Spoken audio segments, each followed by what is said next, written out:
One question that I get all the time is, do I have to be in shape to start CrossFit? My answer to that is no. I mean, I started out here not knowing any of the movements, and the coaches are great and taught me everything I needed to know. What should I expect in my first CrossFit workout? What you can expect for your first workout is that we're all going to do a warm-up together, and that warm-up will take probably about 15 minutes.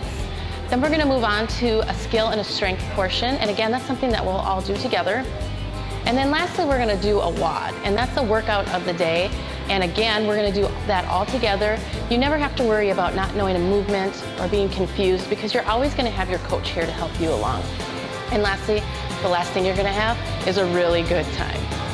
What if I can't use the recommended weight or perform the movement? Whatever the weight is prescribed, that is not the weight that you have to use. We can adjust and modify weights as needed to fit your abilities so that you are moving safely and correctly through that particular movement. Also with the movement, if there's a movement that you cannot perform, we will modify it to fit your needs. Is the workout of the day enough, or the WOD of the day enough?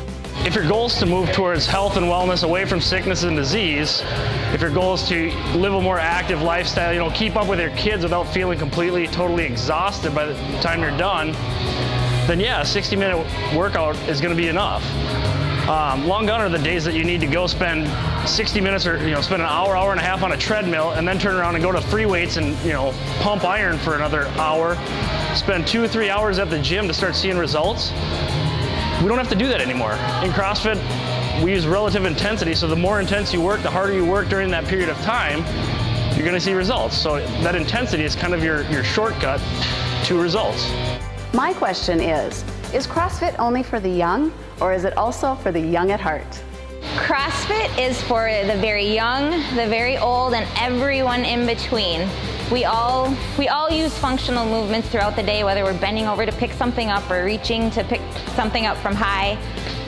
CrossFit is here to help make you stronger and feel better, so anybody can do it. All the coaches here are able to help you modify if something does not work for you.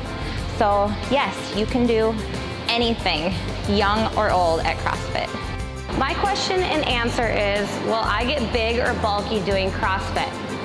Well, if you train hard, eat right, and sleep a lot, of course you're gonna gain lean muscle and lose fat. Most regular CrossFitters, they're fit, but they're not big and bulky like bodybuilders. So you may be seeing elite athletes out there that are big and bulky looking, but we gotta keep in mind, this is an everyday gig for them. They're working out and training multiple times every single day. So with that, it's really depending on your goals, nutrition, genetics, and even supplements on your size.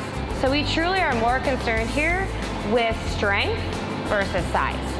I heard you can get hurt in CrossFit. Is this true? CrossFit in itself is inherently safe as long as you're using good execution of fundamentals and technique with whatever movement we're using.